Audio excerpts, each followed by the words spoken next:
கர்த்தரும் உலக இரட்சகருமாய் இருக்கிற இயேசு கிறிஸ்துவின் நாமத்தினாலே இந்த பதிவை பார்க்கிற உங்கள் ஒவ்வொருவரையும் வாழ்த்துகிறேன், வரவேற்கிறேன். இன்னைக்கும் இந்த பதிவுல சாக்கின் நாயக்கனுடைய வஞ்சகத்தை அவன் எப்படியெல்லாம் ஏமாத்துவான், ஜனங்கள வஞ்சிப்பான் அப்படிங்கிறத நம்ம பார்க்க போறோம்.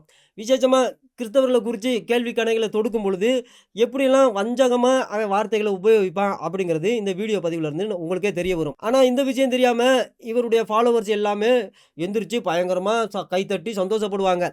சரி, அப்படி ஒரு வீடியோ கிளிப்ப பார்க்க போறோம். பார்த்துட்டு, இந்த புண்ணியவான் எப்படி ஏமாத்துறாப்புல, வஞ்சிக்கிறாப்புல அப்படிங்கிறத வேத வசனத்தினுடைய ஆதாரத்திலிருந்து நம்ம பார்ப்போம்.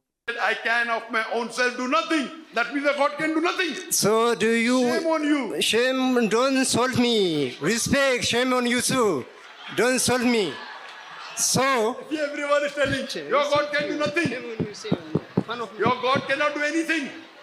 You quoted the verse of the Bible, Gospel of John, chapter number 5, verse number 30. Jesus Christ, peace be upon him, says, I can of my own self do nothing. God will never say, I cannot do. So he say, I will do the will of my. Jesus said, I can of my own self. அதாவது யோவான் புஸ்தகம் 5வது அதிகாரத்துல ஒரு வசனம் எழுதப்பட்டிருக்கு. அதாவது I can of mine own self do nothing அப்படின்னு இயேசு கிறிஸ்து சொல்லியிருக்கிறாராம். அதனால அவர் சொல்லும் பொழுது, ஐயையோ! என்னால எதுவும் செய்றதுக்கு எனக்கு எந்த யோகியதையும் இல்ல. எனக்கு எந்த வசதியும் இல்ல. எந்த வாய்ப்பும் இல்ல. நான் ஒரு பரிதாபத்துக்குரியவன். நான் ஒரு சாதாரண ஒரு மெசேஞ்சர் தான். அப்படின்னு இயேசு கிறிஸ்து சொல்ற மாதிரி, இந்த வசனத்துக்கு அர்த்தம் அப்படின்னு கொண்டு வராப்ல. அப்ப அந்த வசனத்த நம்ம பார்க்க போறோம். இதுதான் யோவான் புஸ்தகம் 5வது அதிகாரம் 30வது வசனம். இதில இயேசு கிறிஸ்து சொல்லியிருக்கிறாரு. என்ன அப்படின்னா, நான் என் சுயமாய் ஒன்றும் செய்கிறதில்லை அப்படிங்கிற அர்த்தத்தில தான் அவர் சொல்லியிருக்கிறாரு. நான் என் சுயமா ஒன்றும் செய்றதில்ல அப்படின்னு. ஆனா இந்த வசனத்துக்கு முன்னாடி 29 வசனம் இருக்கு. அதுக்கு பின்னாடி ஏகப்பட்ட வசனம் இருக்கு. இங்க ஒரு சம்பவம் நடந்திருக்கு. அந்த சம்பவத்தினுடைய அடிப்படையில தான் இந்த ஒரு வார்த்தையை சொல்றாப்ல. அத பத்திலாம் இவன் வெளியில சொல்ல மாட்டான். ஆனா இங்க இயேசு கிறிஸ்து வந்து நான் ஒன்றும் செய்கிறதில்லை அப்படின்னு சொல்லிட்டாரு. அதனால அவர் ஒண்ணுமே செய்ய மாட்டாரு. அவருக்கு ஒண்ணுமே செய்யறதுக்கு எந்த வசதியோ, வாய்ப்போ கிடையாது. அவர் ஒரு சாதாரண மெசேஞ்சர் தான். அவர போய் நீங்க எல்லாம் கடவுள்னு சொல்லிக்கிட்டு திரியிறீங்களே அப்படிங்கிற மாதிரி கேட்குறாப்புல. அப்ப பாவம் இந்த புண்ணியவான்களும் அங்க என்ன நடந்துச்சு, ஏது நடந்துச்சுங்கலாம் தெரியாது. அவங்களும் அதான் அப்படித்தான் அடிச்சு விடுவாங்க. அப்ப இதே கேள்விய யாராவது புண்ணியவான்கள் வந்து எங்க சாக்கிர் நாய்க்கு சொன்னாரு தெரியுமா? அது இந்த உங்க பைபிள்ல எழுதியிருக்கு தெரியுமா? ஒண்ணும் இயேசு கிறிஸ்து ஒண்ணுமே செய்ய முடியாதாமே அப்படிங்கிற மாதிரி கேள்விய கேட்டுக்கிட்டு வந்தா, தயவு செஞ்சு இந்த பதில சொல்லுங்க. இல்ல அப்படின்னா இந்த வீடியோவ ஷேர் பண்ணுங்க. சரி, இப்போ யோவான் 5வது அதிகாரம் 1வது வசனத்திலிருந்து நம்ம பார்த்தோம் அப்படின்னா, அங்க யூதருடைய பண்டிகை ஒண்ணு வருது. அப்ப இயேசு கிறிஸ்து அந்த நேரத்துல அந்த பண்டிகைக்கு எருசலேமு போயிருக்கிறாரு. அங்க எருசலேம்ல பெதஸ்தா அப்படிங்கிற ஒரு குளம் இருக்கு. அந்த குளத்த சுத்தி ஏகப்பட்ட பேரு வியாதியஸ்தர்கள்லாம் வந்து படுத்துக்கிருவாங்க. ஏன்னு கேட்டா, அங்க தேவதூதன் திடீர்னு வருவாராம். வந்து அந்த குளத்துல இறங்கி அந்த தண்ணீரை எல்லாம் கலக்குவாராம். அப்படி கலக்கும் பொழுது யாரு முந்தி அந்த குளத்துல இறங்குறாங்களோ, அவங்களுக்கு எப்பேற்பட்ட வியாதியா இருந்தாலும் குணமாயிருமா, சொஸ்தமாயிருமா. அப்படிப்பட்ட ஒரு அதிசயம் அங்க நடந்துகிட்டு இருக்காம். அப்ப அதனால அந்த குளத்த சுத்தி ஏகப்பட்ட வியாதியஸ்தர்கள் வந்து படுத்துட்டு இருப்பாங்க. அப்ப 38 வருஷமா வியாதியா இருந்த ஒரு மனுஷன் அங்க இருந்திருக்கிறான். 38 வருஷமா. ஏன்னு கேட்டா, இவனால எந்திரிச்சு போயி அந்த தேவதூதன் தண்ணிய கலக்கும் பொழுது, ஆளா போக முடியல. வேற எவனோ ஒருத்தன் போயிடுறான். அவனுக்கு சுகமாயிருது. இந்த ஆள் பாவம் போய் தோத்து போயிடுறாப்புல. 38 வருஷமாச்சு. அப்போ 38 வருஷமா இருந்த அவன இயேசு கிறிஸ்து படுத்திருந்த அவன பார்த்து, அவன் வெகு காலமா, ரொம்ப காலமா அவன் வியாதியா இருக்கிறான் அப்படின்னு தெரிஞ்சு, அவன பார்த்து ஒரு கேள்வி கேட்கிறாரு. என்ன அப்படின்னா, "நீ சுஸ்தமாக வேண்டும் என்று விரும்புகிறாயா? நீ குணமாகணும்னு விரும்புறியா?" அப்படின்னு கேட்கிறாரு.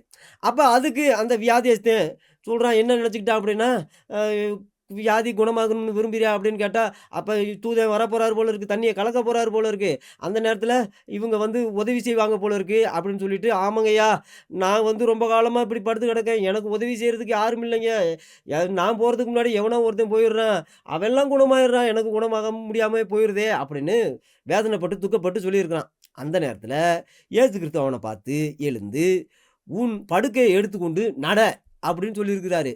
உடனே அந்த மனுஷனிடத்திலிருந்து ஏதோ ஒண்ணு விலகி போன மாரி தெரிஞ்சு, அவனுக்கு சரீரத்தில நல்ல பெலன் வந்திருக்கு. உடனே அவன் படுக்கைய எடுத்துக்கொண்டு நடந்து போயிருக்கான். அந்த நாளு சனிக்கிழமையா இருந்திருக்கு. ஓய்வு நாளா இருந்திருக்கு. அதான் பிரச்சனை.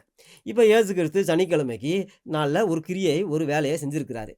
இத வந்து யூதர்கள் அந்த குணமாக்கப்பட்டவனை பார்த்துருக்குறாங்க. என்னடா ஒருத்தன் நடந்து போறானே, பாய், தலகாணி, பெட்ஷீட்லாம் வச்சுட்டு நடந்துட்டு போறானே, அப்போ ஒரு வேளை தேவதூதன் வந்திருப்பான் போல இருக்கு.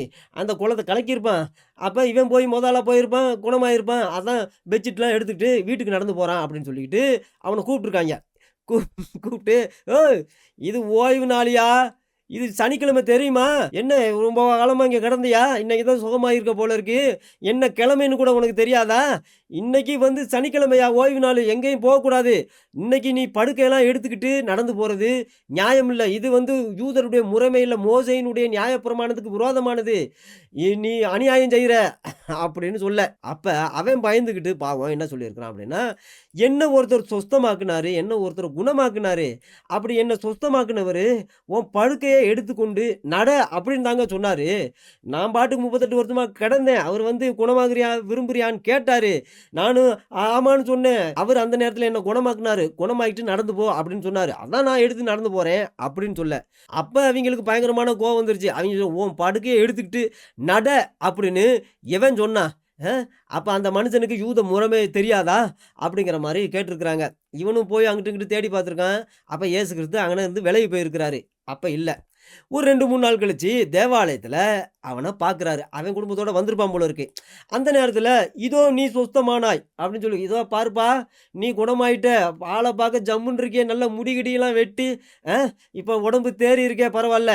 இதான் உன் மனைவியா? இதான் உன் பிள்ளைகளா?" அப்படின்னு கேட்டு ஒரு எச்சரிப்பை குடுக்குறாரு. என்ன அப்படின்னா, "இங்க பாருப்பா, நீ குணமாயிட்ட. அதனால அதிகமான கேடான ஒரு விஷயம் எதுவும் உன் வாழ்க்கையில நடந்துராம இருக்கிறதுக்காக, நீ என்ன செய்யக்கூடாதுன்னா, பாவம் செய்யக்கூடாது" அப்படின்னு சொல்லியிருக்காப்ல. இது பாவத்தினால தான் வந்தது.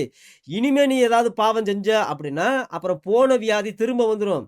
அப்புறம் நீ மலேசியாவுக்கு போய் அங்க ஆஸ்பத்திரியில படுத்து கிடந்தாலும் குணமாகாது. அப்படிங்கிற மாரி சொல்லியிருக்கிறாரு. அப்புறம் அந்த மனுஷன் நேரா போய் இதெல்லாம் கேட்டுட்டு, "இயேசு கிறிஸ்து தான் என்ன சுஸ்தமாக்குனாரு" அப்படின்னு சொல்லி அந்த யூதர்கள்ட்ட சொல்லிட்டான். யூதர்கள் என்ன ஆளுகளை எல்லாம் கூட்டிட்டு வந்துட்டாய்ங்க. கூட்டிட்டு வந்து, "இங்க பாருங்க, இந்த ஆளு ஒரு ஆள சனிக்கிழமை சொஸ்தமாக்கியிருக்காப்ல. சனிக்கிழமை சொஸ்தமாக்குனதும் இல்லாம, அவன எந்திரிச்சு நடந்து போன்னு வேற சொல்லியிருக்காப்ல. அவன் என்னடான்னா, மூட்டை முடிச்செல்லாம் தூக்கிட்டு வீட்டுக்கு நடந்து போயிருக்கான்." இப்படி சொஸ்தமாக்குனதுக்கும், மத்தவன ஓய்வு நாள்ல நடந்து போக சொன்னதுக்கும் 2 விதமான குத்தம். இது மோசேயின் ஆகமத்த மீறுகிறது. இது யூத முறைமையே கிடையாது. அதனால இவனுக்கு மரண தண்டனை தான் குடுக்கணும். சாதாரண மரணம், இந்த துன்பப்படுத்தி சித்திரவதை பண்ணி இவன கொல்லணும் அப்படின்னு சொல்லியிருக்கிறாங்க. இயேசு கிறிஸ்துவுக்கு முன்னாடி. அப்ப இயேசு கிறிஸ்து என்ன செஞ்சிருக்கிறாருன்னா, அவர்கள பார்த்து, "இங்க பாருங்கய்யா, என் பிதா இதுவரைக்கும் கிரியை செய்து வருகிறார்." என் பிதா ஞாயித்துக்கிழமை, சனிக்கிழமை, ஓய்வு நாள் அப்படின்லாம் பார்க்கறதில்ல. இன்ன வரைக்கும் எல்லாரையும் குணமாக்குறாரு, சுகமாக்குறாரு, தேவதூதர்கள அனுப்புறாரு. எல்லா வேலையும் செய்து கொண்டு தான் இருக்கிறாரு இந்த உலகத்துக்கு. மனுஷன ரட்சிக்கிறதுக்காக என்னென்ன செய்யணுமோ அத சனிக்கிழமைன்னு பார்க்காம, ஞாயித்துக்கிழமைன்னு பார்க்காம செஞ்சுகிட்டு இருக்கிறாரு. அதனால தான் நானும் கிரியை செய்றேன். என்னுடைய பிதா சனிக்கிழமை, அவரும் கிரியை செய்கிறார், நானும் வேலை செய்றேன் அப்படின்னு சொல்ல. இத பார்த்ததுமே அவிங்களுக்கு பயங்கரமான கோவம் வந்துருச்சு. "இங்க பார்றா, ஓய்வு நாள் கட்டளைய மீறினதும் இல்லாம, கடவுள பார்த்து, கடவுளையே, தேவனையே தன்னுடைய சொந்த பிதா அப்படின்னு சொல்லிக்கிட்டு, கடவுளுக்கு உன்ன சமமாக்குறானே" அப்படின்னு சொல்லி என்ன செஞ்சுட்டாய்ங்க, யூதர்கள் அவரை கொலை செய்யும்படி அதிகமா வகை எல்லாத்தையும் சொல்லிட்டாங்க. "பார்த்தீங்களா, இப்படி இவன் அங்க சனிக்கிழமை சுகமாக்குனதும் இல்லாம, ஒருத்தனை எழுந்திருச்சு நடந்து போகணும்னு சொன்னதும் இல்லாம, இப்ப கேட்டா என் பிதா கிரியை செய்கிறாரு சனிக்கிழமை, அதனால நானும் கிரியை செய்கிறேன்" அப்படின்னு வேற சொல்லிக்கிட்டு கடவுளுக்கு இவன் சமமாக்குறான் பாருங்க. கடவுள நம்முடைய கடவுள, இவன் நம்முடைய தேவன, நம்முடைய யெகோவாவ இவன் என்ன செய்றான்னா, தன்னுடைய சொந்த பிதா அப்படின்னு சொல்லிட்டு அவருக்கு சமமாக்குறான் அப்படின்னு சொல்ல. அப்ப இயேசு கிறிஸ்து என்ன செய்றாரு, திரும்ப அவங்கள பார்த்து சொல்றாரு, "ஒரு உண்மைய நான் உங்களுக்கு சொல்றேன் கேளுங்கப்பா.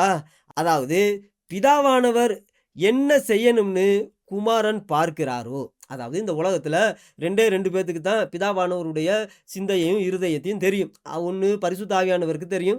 2வது இயேசு கிறிஸ்துவுக்கு தான் அவருடைய வார்த்தையா இருக்கிறதுனால, அவருக்கு தான் அவருடைய பிதாவானவருடைய சிந்தையும், அவருடைய இருதயமும், அவர்ல என்ன நினைக்கிறாரு, என்ன செய்யணும் விரும்புறாரு, அவருடைய சித்தம் என்ன அப்படிங்கிறதெல்லாம் இயேசு கிறிஸ்து தான் தெரியும். அப்ப அவருடைய சிந்தையில ஒருத்தரை குணமாக்கணும் அப்படின்னு விரும்புறாரு, அப்படி விருப்பம் இருக்கு அப்படின்னு தெரிஞ்சுச்சு அப்படின்னா, இயேசு கிறிஸ்து அதை செய்றாரு. அதுவும் அவருடைய சிந்தையில இருக்கிறதை அன்றி, அவர் என்ன செய்ய விரும்புகிறாரு அப்படிங்கிறத தவிர்த்து, வேற ஒன்றையும் நானே செய்ய மாட்டேன். தாமா நான் செய்ய மாட்டேன். சொந்தமா எதையும் செய்ய மாட்டேன் அப்படின்னு சொல்றாரு. அதத்தான் என் சுயமாய் நான் ஒன்றும் செய்கிறதில்லை அப்படிங்கிற வார்த்தைக்கு அர்த்தம். என்னுடைய பிதா என்ன செய்ய விரும்புகிறாரோ அதத்தான்யா நான் செய்றேன். வேற சொந்தமா எனக்கு எதுவும் செய்யறதுக்கு விருப்பம் இல்ல அப்படின்னு சொல்லிட்டு ஒரு விஷயத்தை சொல்றாரு. அன்றியும் பிதாவை கனம் பண்ணுகிறது போல, அதாவது பிதாவாகிய தேவனை எப்படி ஜனங்கள் ஆராதிக்கிறாங்களோ, அன்பு கூற முழு ஆத்மாவோடும், முழு பலத்தோடும், முழு சிந்தையோடும், முழு மனதோடும் அன்பு கூறுகிறாங்களோ, பயப்படுறாங்களோ, அதே போல எல்லாரும் இந்த உலகத்துல இருக்கிற எல்லா மனுஷனும் குமாரனையும் கனம் பண்ணும்படிக்கு, குமாரனாகிய இயேசு கிறிஸ்துவையும் கனம் பண்ணும்படிக்கு, அவரையும் ஆராதிக்கும்படிக்கு, அவரையும் அவருக்கும் பயப்படும்படிக்கு, அவரிடத்திலும் அன்பு கூறும்படிக்கு பிதாவானவர் என்ன செஞ்சிருக்கிறாராம், ஒருவருக்கும் அவர் நியாய தீர்ப்பு செய்யாம, நியாய தீர்ப்பு செய்கிற அதிகாரம் முழுவதையும் இயேசு கிறிஸ்துவாகிய குமாரனுக்கு ஒப்பு கொடுத்திருக்கிறாராம். பிதாவாகிய தேவன் யாரையும் நியாயந்திருக்கிறது இல்ல. ஏன்னு கேட்டா அந்த அதிகாரம் முழுசையும் என்கிட்ட தான் ஒப்பு கொடுத்திருக்கிறாரு.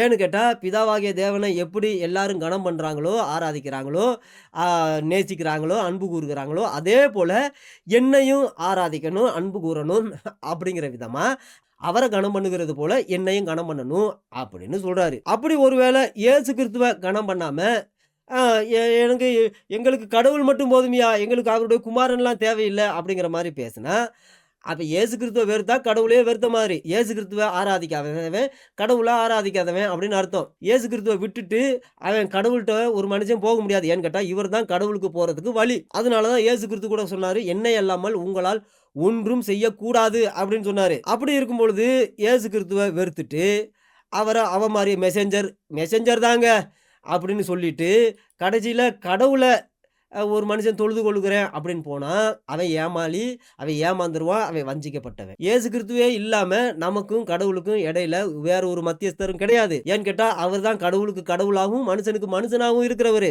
அதனாலதான் அவரு கடவுளோட நம்மளை சேர்த்து வைக்க முடியும். அப்படி இருக்கும் பொழுது இயேசு கிறிஸ்துவ துச்சமா நினைச்சிட்டு அவருக்கு மரியாதை கொடுக்காம அவரை மதிக்காம கடவுளை ஆராதிக்கலாம், தொழுது கொள்ளலாம், அன்பு கூறலாம் அப்படின்னு நினைக்கிறது முட்டாள்தனம். அதைத்தான் இந்த உலகத்துல இருக்கிற நிறைய பேர் செஞ்சுக்கிட்டு இருக்கிறாங்க அப்படிங்கிற மாதிரி சொல்றாரு. அப்படி சொல்லிட்டு தான் அவர் இந்த 30வது வசனத்துல என்ன சொல்றாரு அப்படின்னா, நான் என் சுயமாய் ஒன்றும் செய்கிறதில்லை. இருந்தாலும் நான் என் சுயமா இந்த உலகத்துக்கு வந்திருக்கிறேன். என்னுடைய விருப்பத்தை ஒண்ணுமே செய்யறதில்லை. எனக்கு சித்தமானதை நான் தேடாமல், எனக்கு விருப்பம் எதுவோ அதை நான் அந்த உலகத்துல தேடாம, என்னை அனுப்பின பிதாவுக்கு எது விருப்பமோ எது சித்தமோ அதை நான் செய்கிறதுனால, நான் செய்கிறது நீதி. நான் சனிக்கிழமை செஞ்சாலும் சரி, ஞாயிற்றுக்கிழமை செஞ்சாலும் சரி, குணமாக்குனாலும் சரி, தீர்க்க தரிசனம் சொன்னாலும், அதிசயம் அற்புதம் எது செஞ்சாலும் அது நீதியா இருக்கு. ஏன்னு கேட்டா என் பிதா இன்ன வரைக்கும் சனிக்கிழமை ஞாயிற்றுக்கிழமைன்னு பார்க்காம கிரியை செய்து கொண்டு இருக்கார். அதனால நானும் செய்யணும். ஏன்னு கேட்டா நான் அவருடைய பிள்ளையாச்சா. அப்படி இருக்கும் பொழுது இந்த உலகத்துல நியாயம் நீதி செய்யறதுக்கு எனக்கு தான் பிதாவானவர் ஒப்பு கொடுத்திருக்கிறாரு. அதனால அவர் எந்த மனுஷனையும் நியாயம் தீர்க்கிறது இல்ல. அதனால நான் செஞ்ச இந்த காரியம் சரி. ஏன்னு கேட்டா சுயமா என்னுடைய விருப்பத்தின்படி கடவுளுடைய விருப்பத்தை மீறி அவருக்கு விரும்பாத ஒண்ண, அவர் செய்யாத ஒண்ண, அவர் செய்ய வேணாம்னு நினைக்கிற ஒண்ண நான் செய்யறது இல்ல. அது அப்படிதான் இந்த வசனத்துக்கு அர்த்தம். அதனால தான் அவர் சொல்றாரு, நான் என் சுயமா ஒன்றும் செய்கிறது இல்லப்பா. என்னுடைய பிதா என்ன இது செய்ய விரும்புகிறாரோ அதைத்தான் நான் செய்கிறேன். இந்த உலகத்துல இருக்கிற வரைக்கும் பிதாவினுடைய சித்தம், பிதாவினுடைய சித்தம், பிதாவினுடைய சித்தம். எப்பவுமே இந்த உலகத்துல எல்லாரையும் கடவுளோட சேர்க்கிற வேலையில தான் இருப்பாரு. கடவுளை காண்பிக்கிற வேலையில தான் இருப்பாரு. ஆனாலும் தன் மூலமா தான் போக முடியும். அவர் தான் சத்தியம், அவர் தான் வழி. அதனால பிதாவானவரை ஒருத்தன் கனம் பண்ணணும் அப்படின்னா அவருடைய குமாரனாகிய இயேசு கிறிஸ்துவையும் கனம் பண்ணணும். இயேசு கிறிஸ்துவை அவமதிச்சுட்டு வெறுத்துட்டு இவன் அவருடைய பிதாவானவரை அவன் கனம் பண்ண முடியாது, ஆராதிக்க முடியாது, தொழுகை செய்ய முடியாது, தொழுது கொள்ள முடியாது, துவா செய்ய முடியாது, எந்த விதத்திலும் கடவுளை வணங்க முடியாது. ஒருத்தன் கடவுளை வணங்கணும் அப்படின்னா இயேசு கிறிஸ்துவின் மூலமா தான் வணங்க முடியும். அவர் இல்லாம இயேசு கிறிஸ்துவை வணங்க முடியாது. அப்படி இருக்கும்போது முதல்ல இயேசு கிறிஸ்து இந்த உலகத்துக்கு வரும்போது அவர் பாவத்திலிருந்து மனுஷனை மீட்கிறதுக்காக வந்தாரு. அதனால அவர் யாரையும் கொல்லாம வெட்டாம பழி வாங்காம அவரு பிதாவினுடைய சித்தத்துக்கு முழுமையா தன்னை ஒப்பு கொடுத்தாரு. ஆனா திரும்பி வரப்போகிறாரு. அவர் இந்த உலகத்தை நியாயம் தீர்க்க வரப்போகிறாரு. அதான் அர்த்தம். அப்படி அவர் 3.5 வருஷம் ஊழியம் செய்யும் பொழுது தன்னுடைய சொந்த விருப்பத்தை எதையுமே செய்யாம பிதாவானவருடைய விருப்பத்தை செஞ்சாரு. அதுதான் இந்த வசனத்துல எழுதப்பட்டிருக்கு, நான் சுயமாய் ஒன்றும் செய்கிறதில்லை அப்படின்னு. அதான் ஆங்கிலத்துல I can of mine own self do nothing அப்படிங்கிற ஒரு வார்த்தையை இந்த கண்மணி நாயகம் சாகிர் நாயக்கை எடுத்து வச்சுக்கிட்டு எல்லாத்துக்கிட்டும் என்ன சொல்லிட்டாப்லன்னா, பாத்தீங்களா இவரை கடவுள் நம்புறீங்களே, ஒன்றும் செய்கிறதில்லை, நான் ஒன்றும் செய்கிறதில்லை அப்படின்ற வார்த்தையை எடுத்து வச்சுக்கிட்டு, நான் ஒன்றும் செய்கிறதில்ல, என்னால் ஒன்றும் செய்ய முடியாது, எனக்கு எந்த இது இல்ல, நான் ஒரு மெசேஞ்சர் தான் அப்படிங்கிற மாதிரியான ஒரு விஷயத்த இந்த இஸ்லாமியர்கள்கிட்ட வஞ்சகமா திணிச்சுப்புட்டாப்புல. இந்த இஸ்லாமியர்களும் பாவம், அவங்க நம்மகிட்ட வந்துக்கிட்டு இயேசு கிறிஸ்து தான் ஒன்றும் செய்ய முடியாது, எனக்கு ஒன்றும் செய்யறதுக்கு தகுதி இல்ல அப்படிங்கிற மாரி சொன்னாராம்ல. அப்படி இருக்கும்போது அவர் மெசேஞ்சர் தானே, அவரை ஏன் கடவுள்னு வணங்குறீங்க? அப்படின்னு கேட்குறாங்க. இல்லையா, இந்த 22வது வசனத்தின்படி என்ன அப்படின்னா, பிதாவான தேவனை பிதாவானவரை நீங்க வந்து அல்லான்னு சொன்னீங்கன்னா, அல்லாவை எப்படி கனம் பண்ணுகிறீங்களோ, அதே போல இயேசு கிறிஸ்துவ கனம் பண்ண வேண்டியது ரொம்ப ரொம்ப முக்கியம். இல்ல அப்படின்னா அப்படி ஒரு வேளை இயேசு கிறிஸ்துவ கனம் பண்ணாம, இயேசு கிறிஸ்துவ தொழுகை செய்யாம, அவர்ட்ட துவா செய்யாம நீங்க டைரக்ட்டா கடவுள்ட்ட போக முடியாது. அப்படிங்கிற விஷயத்த இயேசு கிறிஸ்து இங்க சொல்லியிருக்கிறாரு. ஆனா பாவம் இந்த புண்ணியவான்கள் இந்த ஒரு வார்த்தைய ஒன்றும் செய்கிறதில்லை அப்படிங்கிற வார்த்தைய எடுத்து வச்சுக்கிட்டு, இன்னைக்கும் நெறைய கிறிஸ்தவர்கள வஞ்சிக்கலாம் அப்படின்னு முயற்சியில இறங்கியிருக்கிறாங்க. அப்படி ஒருவேளை உங்ககிட்ட வந்தாங்க அப்படின்னா, தயவு செஞ்சு பதில சொல்லுங்க. இல்லைன்னா இந்த வீடியோவ அவங்களுக்கு ஷேர் பண்ணுங்க. கர்த்தர் தாமே உங்கள் ஒவ்வொருவரையும் ஆசீர்வதிப்பாராக. ஆமென்.